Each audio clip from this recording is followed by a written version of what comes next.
Belly fat and the appearance of overall health. The size of a person's stomach give an impression of their overall health. Even people who are thin everywhere else might have a potbelly, which makes them look unhealthy, and those of us who have a potbelly often feel unhealthy because of it. There's good news and bad news when it comes to belly fat loss. The good news is it's achievable. No matter how big your belly is and how long you've been overweight, you can lose that belly fat and get into much better shape. The bad news is that there's really no secret or trick to doing it. No doubt, you've been seeing all the different ways of losing belly fat for years.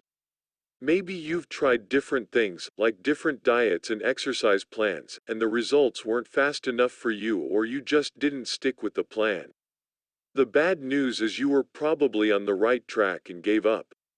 Any healthy eating plan combined with an exercise program can help you lose that belly fat. It might not be exciting or pretty, but it's there for you to try. The hardest part is finding a plan that works for you as an individual. The diet that works for others might not work for you. Everybody is different. If one plan worked for everyone, there wouldn't be so many different diets. There would be one plan for everybody, and it would work without fail as long as you stick to it.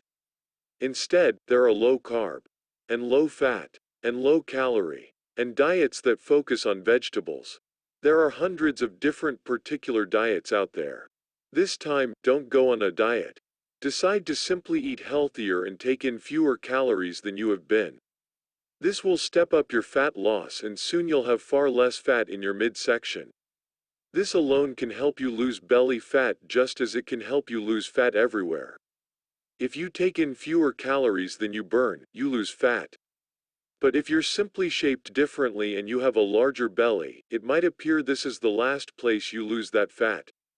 Do exercises that target that area to slim it down and make it look like you've had a great amount of abdominal fat losses. Strength training exercises that focus on the thigh muscles will help you burn fat faster everywhere. That's because these are your largest muscle groups, and making them work more efficiently increases your metabolism. Also, focus on the abdominal area with some crunches, and maybe exercises like yoga and Pilates. These types of exercises will tighten those muscles and make your entire belly area smaller. Start small so you don't hurt yourself, and then build up. Doing all these things can help you achieve your belly fat loss goals much faster, and before you know it, you'll have a nice tight stomach with all the fat melted away.